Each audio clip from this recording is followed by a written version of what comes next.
За неуспехот на преговорите за СЈО не треба да биде одговорно собранието. Собранискиот спикер Талат Џафери повторно се огласи на Фејсбук откако министерката за правда Рената Дескоска му забележа за изјавата дека и да се договорат партиите за СЈО додека не завршат председателските избори, тој нема да закаже седница за да се изгласа законот. Не треба да има претензии дека недостатокот од успех на преговорите треба да се покријат со собранието.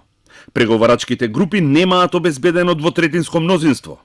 Затоа кој на кого му аргументира, ќе оценат граѓаните. Законот за СЈО во тоа време е донесен во собранието со консензус од 4 најголеми политички партии и со консензус треба да се изгласа.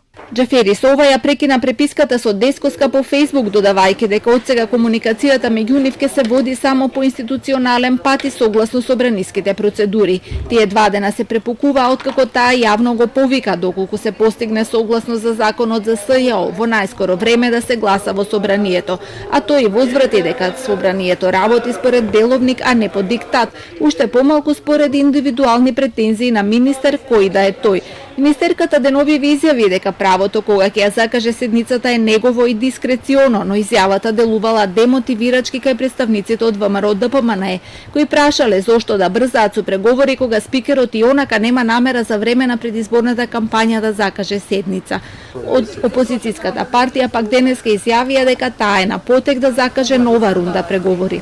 Не ја знам точната динамика на средбите како би се одвивале, меѓутоа деновиве се прават внатре-партиски консултации со експерти, со правни лица и со сите останати за подоцна да може текот на наредните денови да се свика нова средба. Представници на власта и опозицијата досега имаат 3 средби во Министерството за правда за иднината на СЈО, но нема забележителен напредок во преговорите. ВМРО ДПМНЕ поднесоа 65 амандмани со кои бараат СЈО да биде само одделение во состав на обвинителството за гонење на организиран криминал и корупција, со мандат додека траат тековните судски процеси.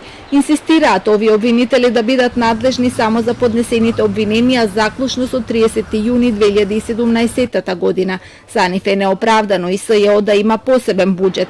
Од оваа партија бараат и државниот јавен обвинител да биде на предлог на опозицијата. Ова средба засега не е закажана од Министерството за правда, вела дека ќе ја закажат само доколку има нови моменти во преговорите. Министерката деновиве имаше средба и со председателите на БЕСА и Алијанса за албанците, кои ветија условена поддршка. Се очекува средба и со 8 теми на пратеници од независната пратеничка група.